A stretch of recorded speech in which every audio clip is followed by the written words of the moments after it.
Hello, everyone. Welcome to today's lecture with me, Professor William Wright, covering part one of chapter four of Living with Art by Mark Getlein. And there's my cell phone. I should silence your cell phones, please, before class begins. Anyway, no. Anyway, yes, this is kind of a long chapter. So yeah, it's going to be split into two parts. And yeah, this is the first one. So let's check it out. Let's get started right away. If it's going to be long. So here we go. Yeah, this chapter one of or no, sorry, part one of chapter four of Mark Getlein's Living with Art is about the elements of art. Okay, so it's probably this chapter, chapter four and chapter five are probably the most important class part of this class, I think personally. These are things that are very applicable. They're very easy to understand and help people get a deeper understanding of the parts of an art piece in a way that is often not taught in other classes. Right? You get parts of history, art history in regular history class. You get parts about mediums. I guess yeah, that's pretty new. But a lot of times knowing a lot about mediums isn't super applicable if you're not an artist. But at the end of the day, if you're not an artist, but you need to know some things about art and you understand these elements and principles in the next two chapters, it can be really useful and really applicable, in just everyday life. So that's why I think these next two chapters are pretty great. They're very applicable as a non-artist, and also something you don't hear in other classes as much. So in any case, before we open up chapter four, the elements of art, let's talk about perception. We talked about this before, looking at the cabbage leaf. And I just like it as a preface, although I know it kind of undercuts some of what we teach here. We're trying to teach concrete concepts around a pretty open and creative and imaginative practice. So yeah, it's tough sometimes, and one of the tough parts is understanding that we all perceive things differently. We all have different eyes, we all have different ears, and you can either take that to mean like, oh, it's all sort of silly to even try, or you can take it to just say, like it adds more complexity and more fun to the entire subject of art. So yeah, I think it's pretty interesting, and my two favorite examples of perception changing things is, of course, Laurel and Yanni and the famous blue dress. I think it was a blue dress. I don't even remember, but I know I was, talking with a friend and we were looking at the same picture and we were like, "Oh no, it's blue. No, it's white and gold." It's like just it's crazy town. So yeah, we all have different eyes or different cones and shapes of eyes and blah blah blah. And then of course Laurel and Yanni. I'm sitting next to a person and they hear Yanni and I hear Laurel, and yeah, it's just a part of living in this world. So in any case, I put that out as a preface. To just add, an extra layer of fun to this discussion. Okay, so the elements of art, chapter four of Living with Art, the building blocks of creating and interpreting art. Okay, the next chapter is called the principles of design. Those are bigger concepts. The elements are really specific. They are the foundation of creating and looking at art, right? And I say looking at art because you can see them in an artwork, right? There are things like line, shape, color, space, texture, blah blah blah, all these sort of things. There's seven of them in this context. There's actually, of course, depending on what book you're teaching from and what exactly, if you're talking about 3D versus 2D versus performance, all those things, the elements can sort of change. But at the end of the day, I teach that there are seven, although it's sort of like eight because I put them together. Light is sometimes considered one. Like lighting of an artwork. But in any case, yeah, they're very concrete. They're foundational to making art. All artworks contain at least one element of art. It's just the nature of art. You have to have elements. And here's a fun fact: we've all pretty much used them. So if all artworks contain at least one, if you've done any artwork, which pretty much everybody has done some sort of doodling or something, you've used the elements of art. It's just the way it is. Just writing, you're using the element of line, right? To create an image that makes a sound, that makes a word, that makes a language, right? Pretty amazing when you really get to the heart of it. That line, our first element, is going to create something like language. But in any case, of course, I recommend look through these slides, listen to my lecture. in addition, like when I play this lecture in class, I also watch these videos from a company called KQ Ed. They're on YouTube. There's a playlist that lines out all 7 elements as I teach them. I add texture or pattern into texture, and they just have a texture slide. But in any case, you can go to the playlist of the elements of art. They're 3 to 5 minutes each. They're excellent videos. Of course, my recommendation as a teacher is for you to watch those in addition to this.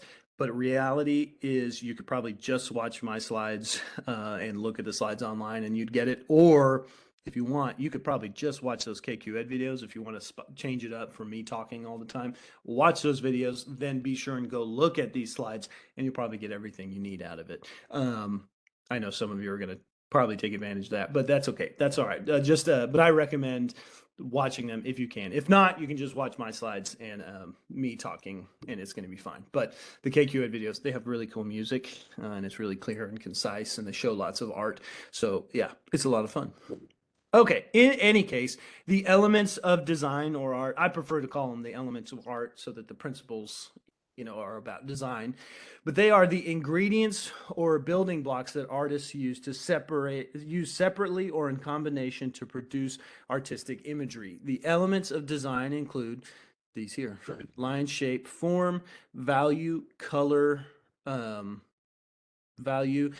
space, texture, pattern. Sorry, a little window opened up. Yeah, these, I will say, yeah, you see 8 here. I combine texture and pattern, as you will see.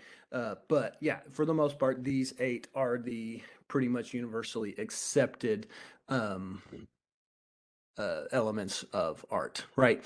We'll go over each one in detail, so I don't want to spend too long on that slide. But one thing I like to compare these to is the ingredients of, let's say, like a cake, right? The elements or the ingredients like sugar, flour, cocoa, baking powder, eggs, milk, vegetable oil, all those sort of things.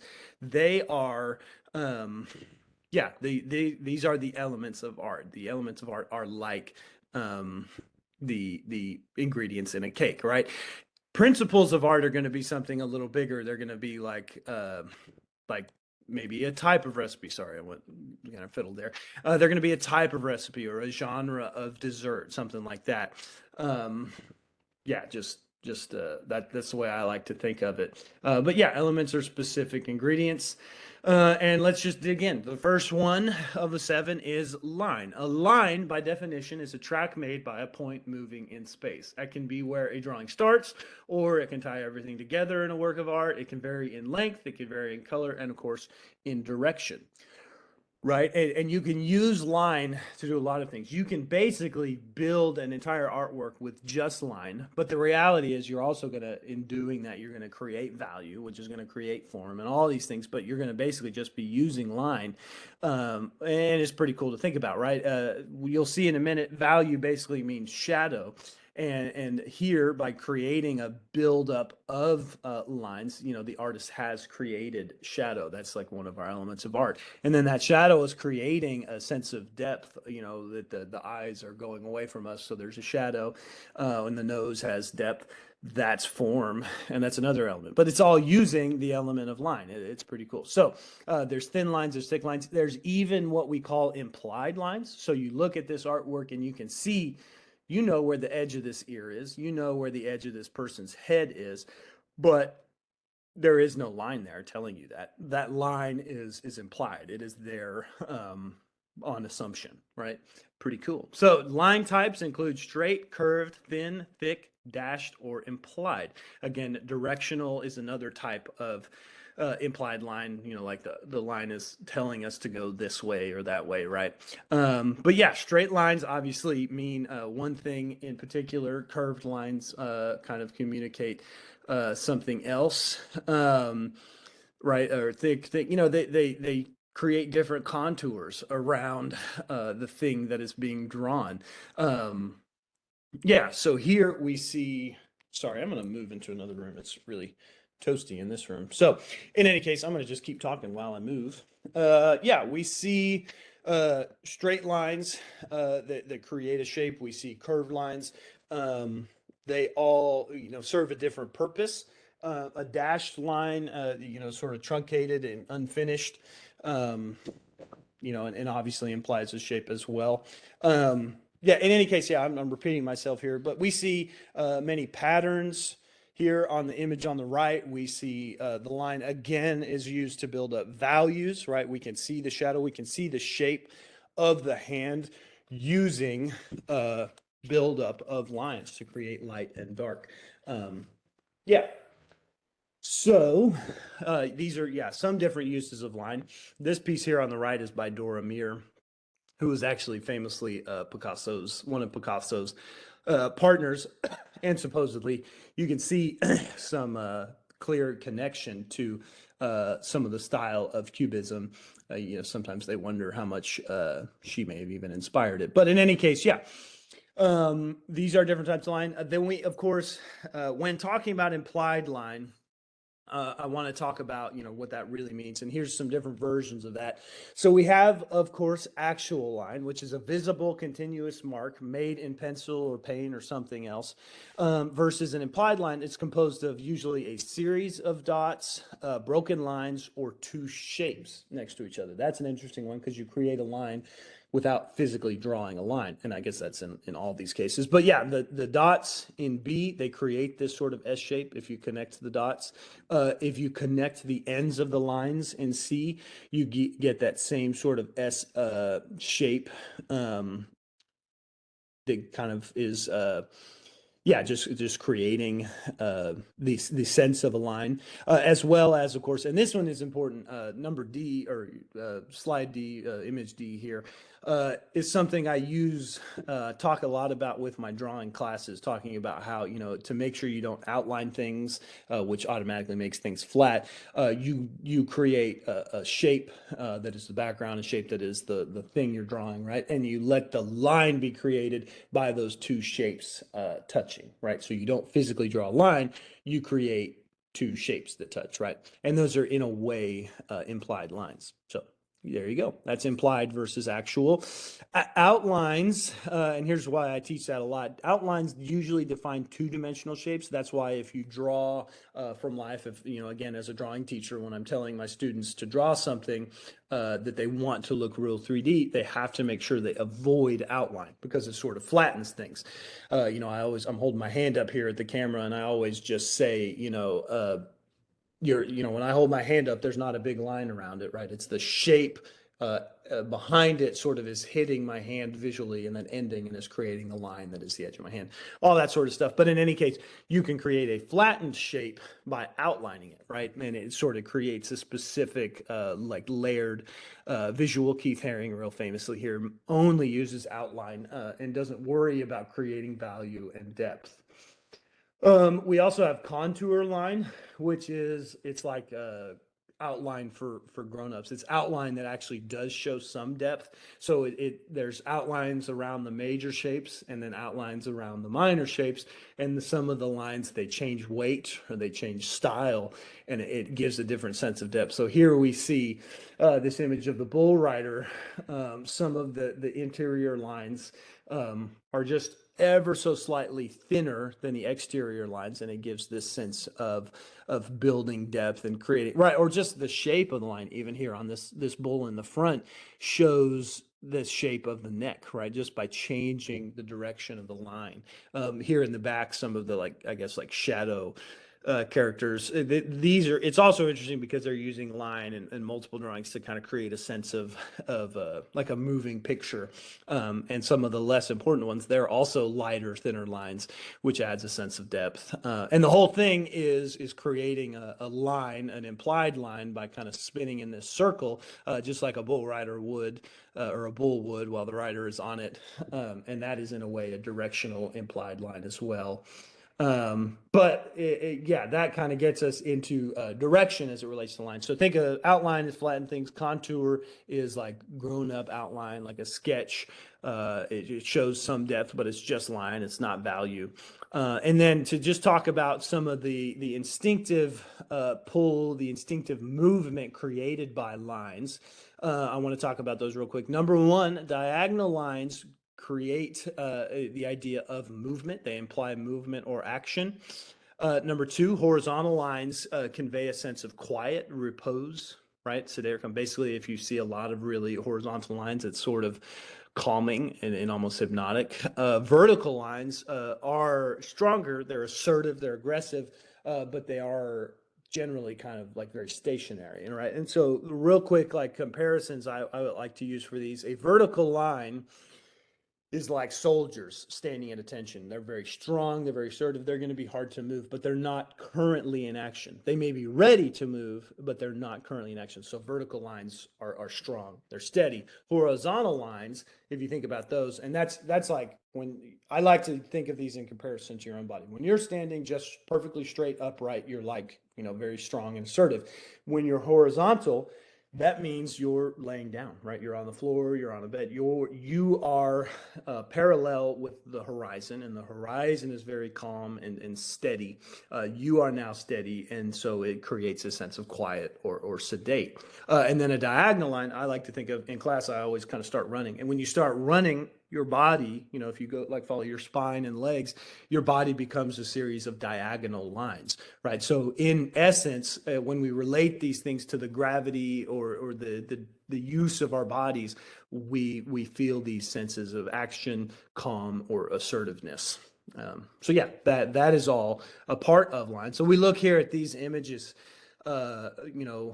Joseph Stella's bridge is mostly vertical lines, so it's very strong, but then it's also superimposed over it these like upward diagonal lines. So it's strong and steady with a little bit of a sense of a movement upwards, right? Versus Pete Mondrian, there's no diagonal lines. Again, Mondrian was all about like calm, steadiness, simplicity. And so using only horizontal and vertical lines, while it's not necessarily just calm or just assertive, it's sort of in between. It's definitely not in action, right? So that's sort of the way that these guys use line. Again, real quick, just showing an image that doesn't necessarily have any just lines. We get a sense of direction. Now, mostly it's because we know when they row, they're going to be moving to their right. They're going to be moving backwards, But in addition to the action of the rowers, we also see a series of lines. The boat creates a line moving towards the center point of the right. The edge of the boat, let's see, the boat kind of in front that we don't see the rowers for, it is moving to the right. The clouds are pointing to the right. The horizon is actually nice and steady and calm, but there's a slight tilt towards the right. But essentially, all these lines kind of pointing towards a converging point that's off the page to the right creates a sense of movement or reiterates the sense of movement that's already been created by the fact that the rowers are moving. Right. So again, these are lines that are not actually there. They're implied and they create a sense of direction. Last one here. This one, it's very interesting. This one I like to talk about because it's about how the implied line can create basically a path for your eyes to follow or a series, right? You can tell people where they need to look by using the sense of line, even if the line is not physically there. There are some lines. There's a really obvious line of the mast, but if you look, there's also this like kind of steady line right here in the center of the piece, but it doesn't imply a lot of movement because it's so centered. But if you really look, the whole line of people, if you go, you're going to obviously find the mast first if you're looking for a line or a path. You're going to take the mast, then the sort of series of cherubs loops around and lead you to the line of people, and then people in a line always make you look at that set, right? They make you follow that direction. And then if you follow that, follow the statue sort of moving up and back into the tree. And then it's actually kind of nice. This is important too. The tree provides a little bit of a break while it is still moving you and pointing you right back to the mast of the ship that's there in the background, right? So this is all about line, and it also just shows you that line is not just about drawing a line, but it's also just the idea of creating a line, which creates movement or shape or whatever, what have you. So yeah, line, a very versatile and meaningful tool. Okay, so element number 2, shape. One thing I want to know is line and color are like the two longest elements I'm going to go over here because they just encompass so much. But in any case, moving to element number two, a shape. You can go back and watch the video at this point, the KQ Ed, that's what I do in class. But yeah, a shape is a two-dimensional area or plane that may be open or closed. It can be organic or geometric. It can be found in nature or made by humans. Basically, it's a line that doesn't just go out in multiple directions, but actually comes back and usually closes itself, or it comes close enough that it appears to close, right? That's a line. And then it can also just be solid. Maybe it doesn't actually make a line right here on the right. We can talk about there's no specific lines other than the edges of the shape. So yeah, but the whole point here of shape is that it is flat, right? We're not talking about three dimensions. We're talking about the flat idea of the shape, okay? Now, getting into some of the details of it, we have geometric versus organic. Organic is what I like to talk about basically as natural shapes. We'll get to that on the next slide, the details of it, versus geometric is like man-made shapes, right? So like the class geometry. They're shapes that we create with specific rules. But in addition to this, we also should talk about positive shape and negative shape. Now, it becomes a little confusing because positive and negative space / shape are also a part of the element of space. So we have positive shape in the element of shape, and then we also have positive space in the element of space, right? So it's a little confusing, or basically it's that a lot of people use the term positive space when they're actually talking about shapes, right? That's why I have this little parentheses that's like art. Like sometimes art does weird things and it uses the term space, when it's actually talking about shape. Right. It's a confusing thing, but it adds to the complexity of it. And maybe they're just like a little bit of both sometimes, right? That's what I like to talk about. But in any case, let's talk about some of the different kinds of shape. Again, to reinforce this, geometric versus organic shapes. Geometric refers to objects, lines, or forms based on mathematical concepts like square, circle, triangle. They're things that we say like, okay, 3 lines. Okay, 4 lines. Okay, never-ending set of line that closes on itself and is even. Maybe they're parallel, right? The lines go this way, or maybe they converge, like on a trapezoid. We know they're going to hit at some point, right? All those things where we say, oh, there's right angles, or there's obtuse, or acute angles. All those things are very man-made. They're constructed, in ways for us to understand shapes. So they're considered geometric, the science of shape. But then there is organic or more natural forms. Organic or biomorphic refers to object lines or forms that seem to be drawn from nature. They're often curvy. They're usually not symmetrical. They just have a sense of softness or curvilinear. That's like the word we really like to use for organic shapes. But they're very natural and generally follow their own sort of set of rules. So yeah, that's the difference between that. Then we get into positive and negative shape. When we're talking about flat things, it also kind of helps to basically think of it as like figure ground. There's two different sets of words, but figure, ground, and negative, positive basically mean the same thing. Figure is a shape we perceive as dominant and which we detach and focus on. Figure shapes are usually known as positive shapes. Basically, I like to say that figure or positive shapes, they're what's there. They're the thing, right? That's the thing that matters. Versus the ground is the background or the surrounding information that the figure stands out from. The shape of the ground is referred to as negative shape or negative space, right? So basically, the ground is what is not there. The negative shape is what is not there. On a painting, of course, there's nothing that's not there because we always have the canvas, but it's the information behind the important thing or around the important thing. In a sculpture, it's literally nothingness, right? It's what's around a sculpture. That's what is negative space. Okay, so that's important. Sorry, I moved into a room where the cats are, so there's going to be some jingle jangle running around, but the air conditioner didn't work in that other room and it was getting hot. Okay, anyways, sorry, I'm just double checking, make sure. Oh, I was going to say, one thing we talk about here, this is the Rubin vase where I don't know if you kind of saw it and I didn't tease it, but we have the whole idea of is it a vase or is it two faces? That is actually called a figure ground reversal, where you can say, okay, imagine the black is the figure, right? In that case, you're seeing the vase, and the white negative space is just nothing, right? You just see a vase. But you can switch that and you say, well, imagine if the black is the negative space or the ground. Okay, well, that's nothingness. That means that the white is the positive space and it's the two faces, right? That's figure ground reversal. It's like a whole thing. So yeah, that's fun part of positive and negative shape. Usually here I like to just ask like, what's the positive, what's the negative? But basically you can see like in the image on the left on Ray Matisse's blue nude, we know the figure, the person is the blue, right? And the negative space is the white.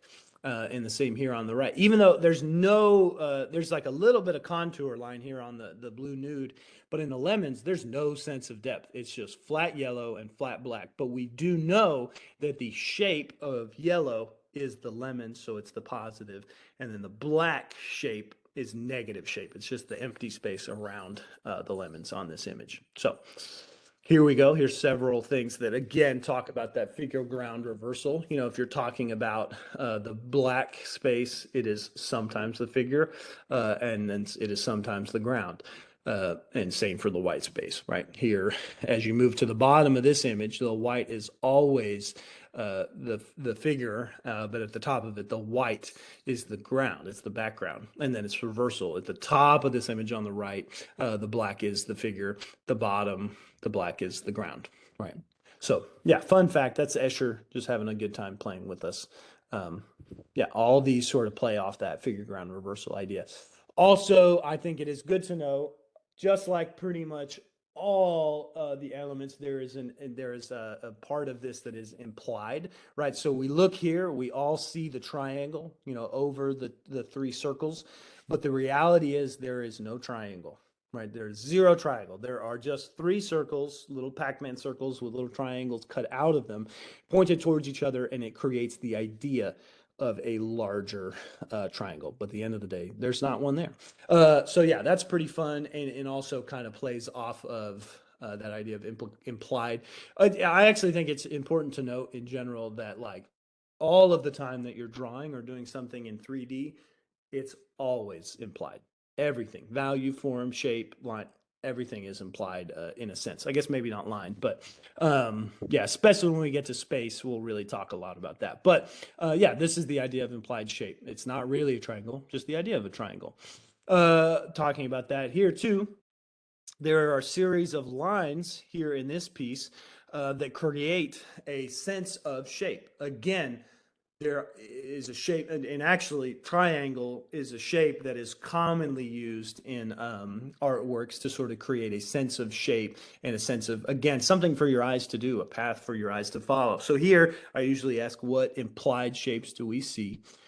And give students a minute. But the big one, of course, is the obvious sort of triangle created by the ropes here and then the bottom of this raft as these men sort of, you know, collapse and I guess are dying in this storm. This guy, I don't know what his deal is, but he's giving up, and the rest of them are sort of hopeful and reaching out. But at the end of the day, we see the triangle created here. But in addition to that, number one, it's not really just a triangle. It's actually a pyramid if you follow the idea of the mass. So not only is there an idea of shape, but there's actually a little bit of space as well.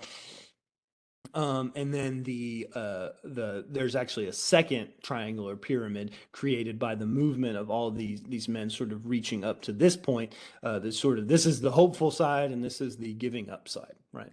Sort of creating two pyramids. And then there's actually the sun back there creating another shape as well, or like a focal point that draws our attention, right? So that's shape.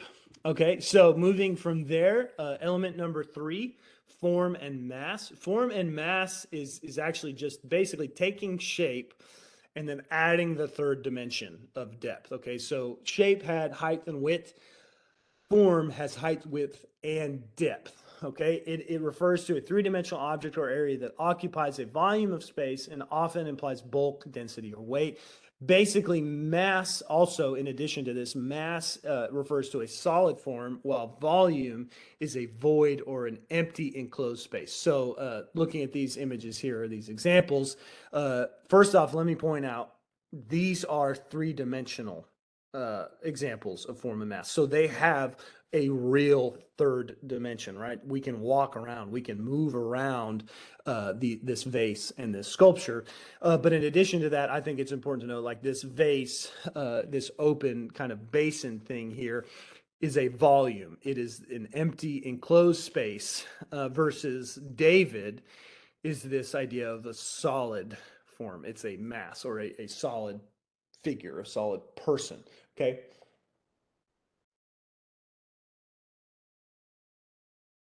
Sorry, I needed a minute.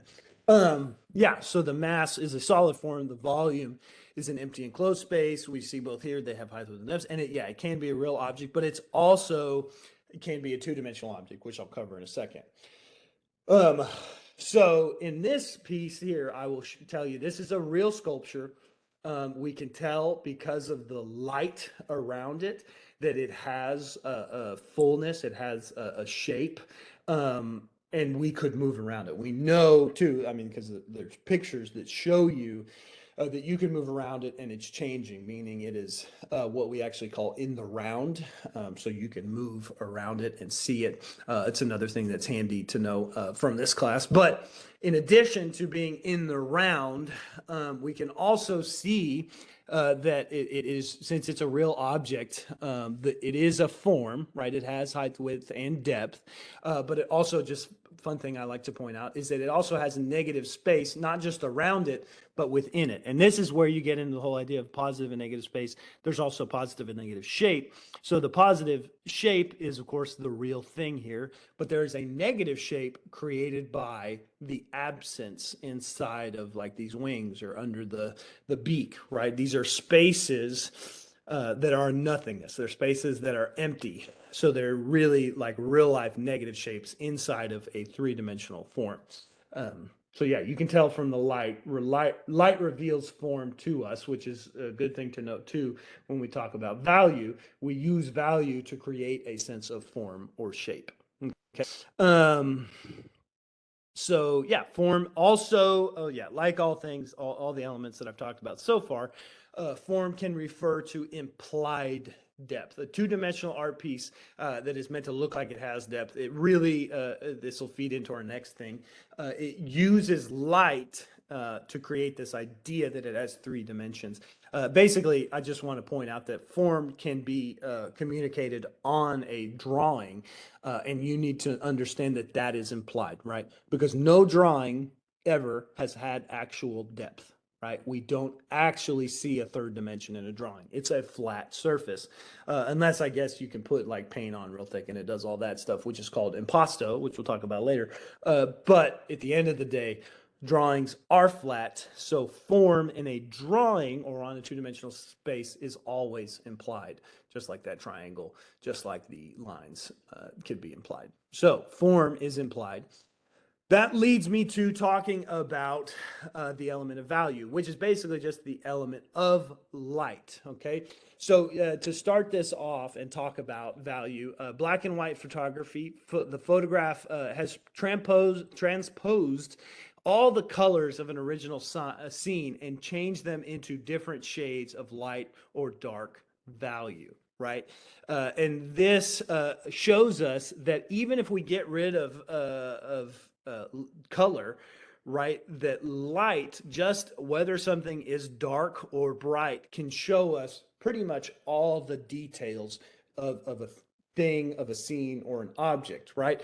So we understand some of the texture, we understand the mass, we understand the depth, just basically based on the light and the shadows. This gives them a three-dimensional appearance. This creates form, right? So form was number 3, but this use of lightness or darkness is actually element number 4, or value. Value can be expressed or measured in gradient steps, which go from white to black, white to gray to black. That's important to know. It's not just white and black, it's also gray, which has an infinite array of values, right? There's light gray, dark gray, everything in between. Manipulation of value creates the idea of realism. This is basically shading and shadows. And I also like to point out that by creating shadow, you're always inevitably, on a white piece of paper, you draw the shadow. So you're creating light, right? Because you're showing that that's the white paper, right? So placing, uh, again, that gets into like it's an implied sense of light. Placing without value shows light, right, on a white piece of paper. Now that's different on a black piece of paper. You're drawing the light, and the black paper is the shadow. Fun fact, fun twist there. But at the end of the day, you create this sense of form and depth, basically just using the implication of shadow and light. Again, it's not real, other than it's just the darkness of your tool. But yeah, value creates that sense of space. Now, I was going to say something else. Oh, basically just that as a drawing instructor, I need to tell you, value is flat out the most important part of drawing if you want to draw real. Okay, because you can make things look super realistic without perfect proportion, without them being in color, just by using proper value to create the right sense of form and space. Okay, so fun little tidbit there. So basically, just getting into this, value was created, or obviously it's always been around, but the idea of it, nailing it down as an element, happened in the Italian Renaissance. So really, the original word for value is chiaroscuro, which is literally Italian for light to dark, right? And it's because it's a Renaissance concept. But yeah, we basically use value and implied light to model mass, to create it, to make things look three-dimensional, even if they're just on a two-dimensional surface. You can technically shade a sculpture to imply more depth, but at the end of the day, you don't have to create value on a sculpture, because the lighting, the way, that's why light sometimes is considered its own element separate from value, is for three-dimensional stuff. When you light something, a sculpture like David, you see all those shapes because there's the shadow side versus the light. In any case, what we're really talking about here is creating, drawing shadows and lights. So here's some different methods I like to point out and talk about. It's not just about blending. You can also, just like we saw in the first few slides, you can use line to create a sense of value. If you add more lines, it adds more darkness, right? More value. If there is more space between the lines, basically you're seeing a little more white paper and a little bit less line. And so you can create a sense of like gray all the way to like light gray and white. Obviously, white is left out, but you can create a sense of gray without ever smudging or smearing or drawing lightly. You can actually, like, even you think about with a pen, lots of cartoonists, lots of anime, they create senses of value with one flat like ink pen, and they do it using hatching and cross hatching, right? Which is basically just, yeah, the idea that the more lines you draw, the less white paper you see, the darker it is. If you draw lines and there's more white, it creates a sense of gray, right? The same concept happens with stippling. So that's just like using dots instead of lines to create a sense of value. Scribbling does the same thing. It's moving marks over each other until more and more of the paper is covered, right? And so there's less lightness coming through, so it's a darker value, right? But yeah, this is just to talk about also, and reiterating that you use line sometimes to create value. And I'm also just saying, it's not just about lightening up the pressure on your pencil or changing pencils. Let me see real quick. No, I guess I will say, oh yeah, this just reiterates that hatching, cross hatching, the more you draw over it, the more darkness it is. Or the more stippling you use, the more dots, the darker it is. But I also want to point out too, I think it's fun here. Actually, it's in another slide, but we have different values of pencils. That's what the HB, 2H, 4H, 4B, 2B, all those pencils, those have to do with different values, different darkness of a pencil. But we'll get to that in the media for drawing. But in any case, yes, we know that the more you make marks, the more value there is. Now, it is important when creating a realistic value that you understand where the light is. Again, where you leave empty blank paper, is going to show that that's where the light is. And actually, to make it look real, it can't just happen. You actually have to pay attention to making sure it happens consistently. So you have to think about light source to make sure the light is hitting everything the same, and then the shadow is going to be the same, throughout the drawing. So yeah, here we see, we call this the light source. It's the implied idea of where the light is coming from. So in this image, we should be seeing that it comes from the top right. Okay, the top right, we see the light coming down. It hits, and we know that it's at the top right, not just because the light's on the top right, but also because the shadow is on the bottom left, right? It's the opposite of the light source is your shadow, and that's usually your cast shadow. Obviously, the bottom left of the object would be dark, but this is actually, this is called the cast shadow, the shadow that is there, from the object blocking the light. Again, all this is implied. There's no real light on this. But in any case, yes, we see that really used here, Rembrandt's Anatomy of Lesson of Dr. Tulip.